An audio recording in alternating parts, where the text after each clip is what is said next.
Boa noite, Renato. Pode não ter sido uma atuação de encher os olhos, mas o Grêmio fez o que tinha que fazer, que era conquistar a vitória, os 3 pontos. Queria que você fizesse uma análise da atuação do Grêmio e também a importância dessa vitória, que é a 4ª consecutiva dentro da competição. Boa noite a todos. O objetivo era esse, né? A gente conseguiu uma vitória. Já sabíamos que o jogo ia ser difícil, um jogo perigoso. O Bahia não se encontra numa situação muito boa na tabela, brigando contra o rebaixamento. E eles têm uma boa equipe, um bom treinador. E a vantagem que eles tinham sobre a gente também é que eles tinham tido um dia a mais de descanso, né? Eles jogaram na terça-feira, nós jogamos na quarta. Então era um jogo bastante estudado, até porque é uma equipe que vem se entregando bastante também. A gente deu um pouco de espaço no primeiro tempo, não tínhamos jogadores de velocidade para contra-atacar, e eles preencheram bastante o meio, estavam ganhando o meio, estavam ganhando na maioria das jogadas. No intervalo do jogo eu mexi, coloquei velocidade, mesmo assim sabia que nós iríamos deixar mais espaço para o Bahia, mas nós tínhamos velocidade na frente e conseguimos fazer uma belíssima jogada do Lucas e um belíssimo gol do Soares.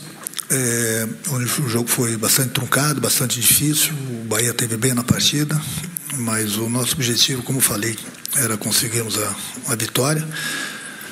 Realmente não jogamos tão bem, mas o futebol ele se resume numa palavra só, que se chama vitória. Então, o importante é que a gente conseguiu mais 3 pontos, a 4ª vitória seguida, onde nos dá a condição de até o momento, pelo menos, estarmos em terceiro lugar, mas enfim, estarmos no G4, que é o nosso objetivo. Encostamos um pouco mais no Botafogo, vamos ver o que acontece no jogo do Botafogo na segunda-feira, mas o mais importante de tudo era a gente fazer o nosso dever de casa.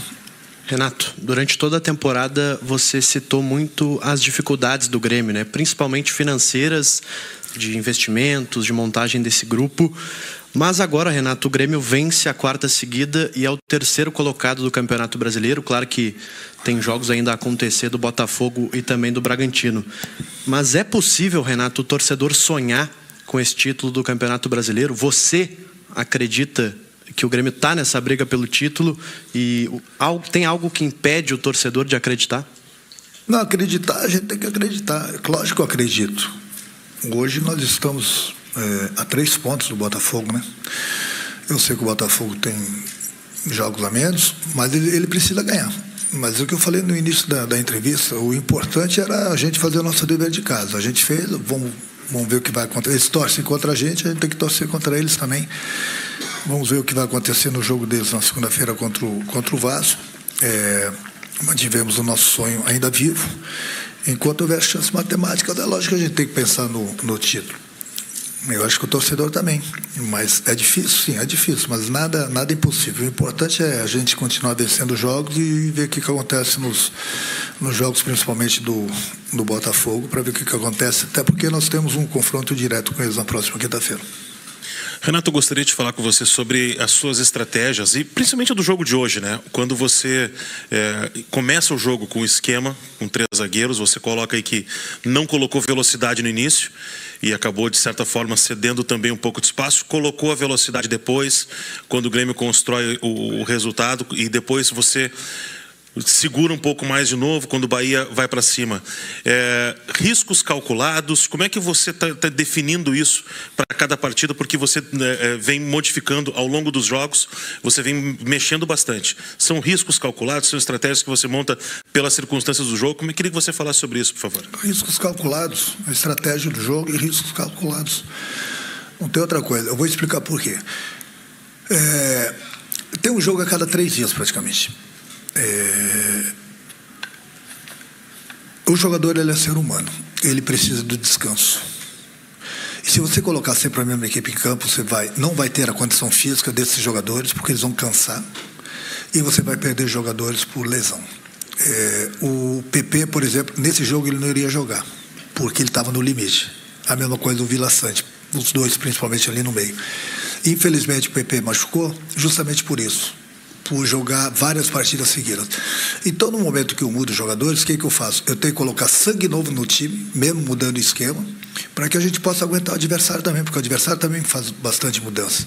Mas, independente do adversário, eu tenho que me preocupar com o meu time, com o meu grupo, de não colocar sempre os mesmos jogadores, justamente para não perder esses jogadores por lesão. Perdemos o Jeromel, eu havia dito para o Jeromel, quando ele jogou aqui o penúltimo jogo, falei, Jeromel, é arriscado você jogar lá em Curitiba. Ele pediu para jogar. Eu vou muito pela vontade do jogador. Eu falei, mas é arriscado. Não deu outra.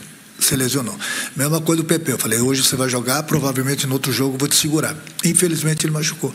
Então não adianta você querer botar sempre os mesmos jogadores em campo. Foi a mesma coisa do Galdino. O Galdino teve uma entrega, foi muito bem no jogo contra o Curitiba, mas era outro jogador que vinha jogando a cada 3 dias. Então chega uma hora que o melhor remédio para eles é a minha conversa com eles no vestiário, no dia a dia. Pergunto para eles como é que eles estão se sentindo, se estão muito cansados, se estão com alguma dor localizada. Então ninguém é muito fácil lá de cima falar por que ele tirou fulano e colocou ciclano, por que não fez isso, por que não fez aquilo. A resposta é muito simples, porque eu sou treinador e eu converso com os jogadores todos os dias. Então ninguém, nem a mulher deles, sabe tanto deles quanto eu, porque eu estou com eles todo dia perguntando como eles estão. Então, quando eu faço uma troca, é justamente para isso, em benefício do jogador, em benefício do grupo e para poupar o jogador de uma lesão. Eu queria jogar sempre com o mesmo time, desde que eles estivessem sempre 100%, coisa que é impossível no futebol. E se você colocar sempre o mesmo time, além do problema de uma lesão, você vai ter um time cansado. E é por isso que de vez em quando, mesmo o jogador atuando bem, mas eu converso com eles, estou muito cansado, estou com a minha perna muito pesada, por que eu vou colocar o jogador em campo? Para estourar o jogador? Para ter que fazer uma substituição com 10, 15 minutos? Então eu sou pago para pensar. Então eu converso com os jogadores, não penso que eu troco por trocar. É estratégia porque a gente tem que colocar jogadores descansados para a gente poder competir durante os 90 minutos. Boa noite, Renato. Indo ao encontro dessa tua resposta, hoje você optou pelo João Pedro Galvão. O porquê da escolha dele e o quanto taticamente ele agrega no teu time? Mas eu tenho que ficar aqui todo dia explicando de A, B, C, cada jogador. Estratégia minha. Eu coloquei ele em campo porque ele está no grupo do Grêmio, eu acho ele bom jogador. Eu coloquei um jogador do lado do Soares para que a gente pudesse prender o time do Bahia lá atrás. Entendeu? Ele é um jogador importante para a gente. Ele não saiu porque estava mal. O time não se encontrou bem no primeiro tempo. E os jogadores do Bahia estavam com muitos jogadores do meio de campo, estavam ganhando nosso meio. Por isso troquei ele, coloquei velocidade. A estratégia do treinador, gente, eu sempre falo para vocês, a tua pergunta é boa, mas é muito fácil ser comentarista. Eu já falei que o comentarista, ele tem que comentar quando ele vê a escalação. Não vai dar certo. Por isso. Esse é o bom comentarista. É muito fácil terminar o jogo. Mas perdeu porque escalou mal. Colocou fulano que não devia ter colocado. É chovendo molhado. A melhor profissão do mundo é ser comentarista. Por que não comenta quando ele vê a escalação? Dá a opinião dele, se vai dar certo ou não vai dar certo. É muito fácil esperar terminar o jogo e falar, olha, escalou mal. Que facilidade ser comentarista hoje em dia, né? Mas eu estou te explicando. Isso, colocamos uma estratégia, justamente por causa disso. Coloquei um jogador a mais do lado do Soares. Infelizmente, o Bahia estava ganhando o nosso meio. Troquei. Não é que ele estivesse mal, mas a gente não estava tendo velocidade na frente. Estratégia que mudou no segundo tempo. Mudamos. Não é que a equipe tenha melhorado bastante, mas a gente teve velocidade e chegamos ao gol, que foi mais importante.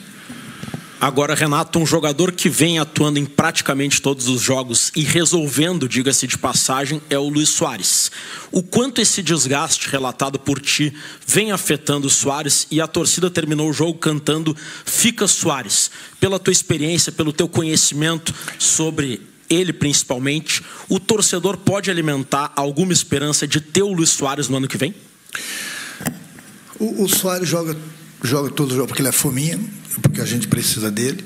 É um jogador que ajuda bastante. É outro jogador que eu converso bastante com ele, sempre nos jogos. E outro dia mesmo tive a conversa e, dependendo do que está acontecendo no jogo, o jogo decidido, ele sai, até pela sequência de jogos que ele vem tendo, mas os jogos sempre são apertados, duríssimos, e fica difícil até tirá-lo.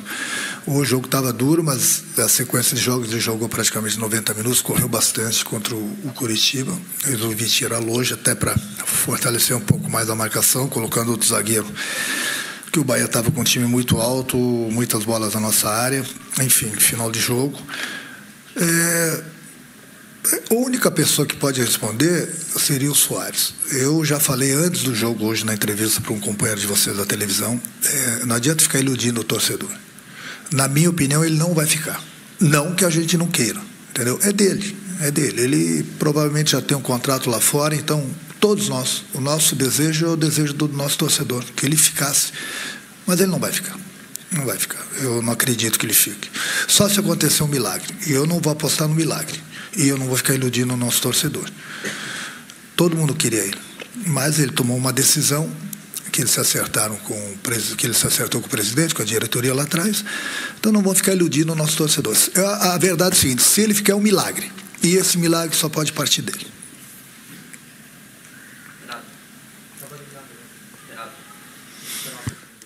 Renato, parabéns pela vitória. Eu gostaria de voltar ainda no primeiro tempo, no começo da partida, quando o Grêmio é de fato pressionado, o Bahia tem espaços no campo para jogar e você coloca alguns jogadores aos 12 minutos ou 15 minutos do primeiro tempo para aquecer. Dentre eles, 3 atacantes e também um volante naquela ocasião. Eu gostaria que você fizesse uma análise sobre o que fez você pensar e mudar de repente de opinião para ainda talvez mudar no primeiro tempo e porque o Bahia estava realmente com mais espaços naquele momento, fato que no segundo tempo com as mudanças acabou sendo revertida essa situação e o Grêmio ter mais posse de bola. E ainda eu gostaria de pedir em relação ao Luan, porque este jogador não vem tendo mais oportunidades, a torcida pede ele em alguns momentos, especialmente quando estava passando por uma situação um pouco mais difícil, agora o Grêmio está vencendo, enfim, não tem essa questão. Gostaria que você falasse também sobre o jogador. Eu pensei em mudar ainda no primeiro tempo, justamente por isso. Os extremos do Bahia estavam fechando bastante, praticamente eles estavam sempre com 3 jogadores a mais no meio. E estava demorando, porque estavam pesando a nossa última linha com 3 jogadores. Esses jogadores saíam e jogavam nas costas dos nossos volantes, então eles estavam sempre com superioridade no meio. E eu pensei em trocar no primeiro tempo justamente para colocar velocidade, colocar mais gente no meio, para que a gente não tomasse o gol, né? Então, na verdade, eu estava torcendo bastante no final do primeiro tempo que terminasse, para que eu pudesse mexer no intervalo do jogo e não queimar uma parada no campo, entendeu? Então, foi isso que eu pensei. Quanto ao Luan, ninguém tem mais carinho pelo Luan do que eu. Só que eu tenho conversado com ele, eu quero muito colocar o Luan em campo. Só que os jogos, o Luan ficou praticamente 1 ano sem jogar. O Luan está muito longe do ritmo de jogo. Aí muita gente vai falar, mas só vai adquirir o ritmo jogando. Concordo. Só que os jogos estão sendo muito pegados, muito difíceis.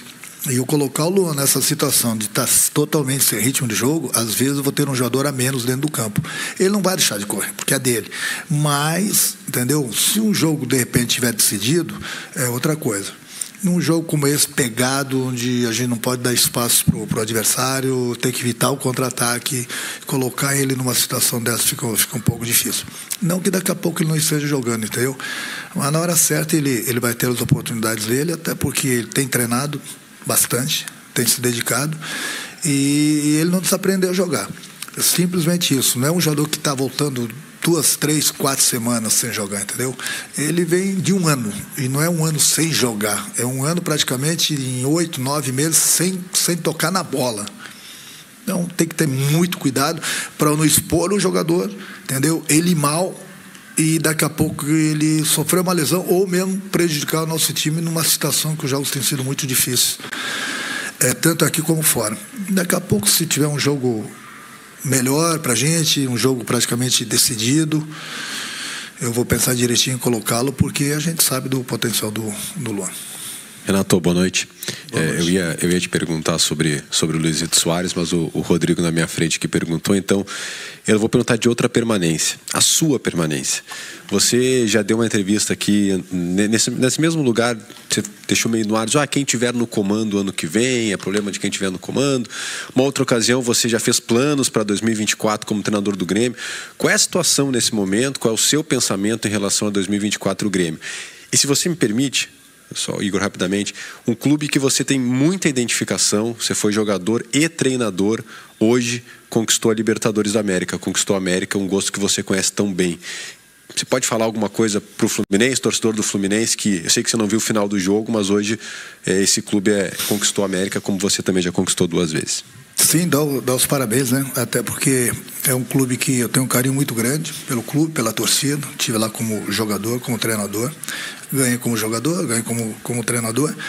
E o futebol brasileiro, né? Era um clube brasileiro contra um clube argentino. É lógico que tinha que dar os brasileiros. E deu. Eu vi bastante do jogo. Vi a maior parte do segundo tempo todo e o primeiro tempo da prorrogação no vestiário. Estava torcendo bastante, então está de parabéns até porque é um título inédito para o clube. Em 2008 fugiu comigo no comando nas penalidades contra a LDU e conquistou. Eu acho que está de parabéns o futebol brasileiro, parabéns à torcida do Fluminense, parabéns ao clube, os jogadores, entendeu? Como eu falei, brasileiros contra argentinos tem que dar sempre brasileiros. Quanto à minha permanência, eu não quero tocar nesse assunto, é um assunto lá na frente. A minha cabeça está totalmente voltada para o Campeonato Brasileiro. A gente tem possibilidades ainda de conquistarmos o título. Enquanto houver chance matemática, a gente vai correr atrás. Se não der, a gente vai correr atrás de um G4 para colocar o clube direto na Libertadores. Enfim, minha cabeça está totalmente voltada aqui para o grupo, entendeu? Para a gente buscar e no máximo além nesse campeonato para ver o que vai acontecer. Não parei, nem quero parar para pensar sobre isso. Renato, que é a sua direita. O Grêmio vinha de um período de instabilidade, de algumas derrotas, algumas críticas até ao seu trabalho, do próprio torcedor, mas o Grêmio, após uma conversa, né, um pacto que foi feito, o Grêmio começou a vencer os seus jogos, começou a ter os resultados. Você acha que isso foi determinante, o pacto que foi feito, a conversa com os jogadores, e também hoje sobre um jogo que o Grêmio acabou não levando gol, né? Chama a atenção, o Grêmio sempre, né, nos jogos vem levando e hoje acabou não sofrendo gols. Você vê, né, como é que é o futebol, né? Quando a gente teve um deslize e tivemos 3, 4 derrotas, ninguém era bom. Ninguém era bom. O grupo era ruim, o treinador era ruim, a comissão técnica não era boa. Aí entra um discurso que eu dei lá atrás sobre né, defender o futebol gaúcho. Vocês falam do trabalho de vocês, a maioria de vocês. Mas sempre tem 2, 3 mesquinhos que tem que acabar, sabe com o quê? Que eles acham, 2, 3 jornalistas, e daqui a pouco o nome deles vai sair na hora certa. Eu só estou prometendo, eu não sou político não, daqui a pouco eles vão ouvir, eu vou dar 5 minutos de fama para alguém. Então eles acham que mandam no clube, que eles determinam que tem que sair, quem tem que entrar. Eles acham que é isso. No Grêmio não é isso, não. No Grêmio nós temos um presidente que se impõe, temos uma diretoria que se impõe e tem um treinador que se impõe. Então, o que eles falam ali fora, podem nos criticar à vontade, que é o trabalho deles, desde que as críticas sejam justas. Tem um colega de vocês, que já eu vou dar o nome, que ele é um recalcado. Aliás, eu não vou esperar muito, não. Vou falar o nome dele hoje. Tal de César Cidade Dias. Esse é recalcado. Esse é metido a saber tudo. Quando ele esteve aqui no clube, ele não fez nada. Ele fez o clube e a torcida paga mico. Ao invés de assinar o contrato com o Ronaldinho Gaúcho, ele botou caixas de som, iludiu o nosso torcedor, fez com que o clube pagasse mico. E não satisfeito, depois ele foi para o Pelotas e rebaixou o Pelotas. Hoje ele tem todas digamos assim, todas as respostas para tudo. Ele sabe tudo. Mas quando ele teve a oportunidade, ele só fez o clube pagar mico. Ele tentou voltar com o Romildo Bolzão, não voltou. Tentou se aproximar do nosso presidente esse ano aqui, para tentar, de repente, uma brecha na diretoria do Grêmio. O presidente nem respondeu a ele. E o que eu posso falar para ele, não adianta ele criticar o atual presidente, a atual diretoria e o grupo de jogadores, pensando lá daqui 2 anos para um futuro presidente, para ele arrumar outra brechinha aqui no Grêmio. Enquanto eu estiver aqui, o Guerra pode ter certeza que ele não vai entrar. Não entra mesmo. E lá na frente, se alguém der uma brechinha para ele, o futuro presidente, se é que o futuro presidente vai entrar, pode ter certeza que eu vou lembrar do nosso torcedor quem é o César Cidade Dias. É um corneteiro e recalcado. Esse é o nome do colega de vocês, que é um deles que eu tinha que falar. Então está falado, seu César Cidade Dias. Não sabe tudo, só que quando você teve a oportunidade, você mostrou que você não sabe nada. E o que eu peço para o nosso torcedor é quando essa pessoa elogiar ou criticar alguém aqui dentro do clube, e não deem bola para ele. Não deem bola porque ele simplesmente é um recalcado. Esse é o comentarista da Rádio Gaúcha, um recalcado. Está dado o recado para ele. Próximo. Renato, parabéns. Aproveitando a parte sobre os jogadores que tu não gosta muito de falar, não quero falar sobre os recalcados, né? Mas tem muitas situações envolvendo a parte em que o Grêmio uma hora vence, a hora perde, e aí é colocado que o sistema defensivo falha, ou o ataque está perdendo gol, ou faz muitos gols e também toma muitos. Hoje o Grêmio não tomou gol, mas foi atacado várias vezes. E aí tem um cara que é muito criticado, em vários sentidos. E a gente, como fala para toda a torcida, o Gabriel Grando. Hoje ele fez 3 defesas que salvou o Grêmio de uma derrota, antes do Grêmio fazer um gol.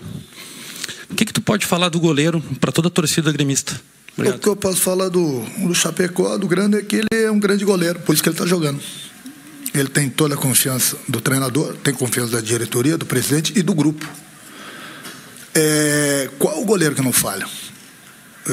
Eu gosto muito do Bento, do Atlético Paranaense. É um dos grandes goleiros do futebol brasileiro. Vocês viram a última falha dele? É goleiro de seleção. Então, o goleiro... até porque o nosso time ele joga muito para frente, ele se expõe, ele deixa espaço para o adversário.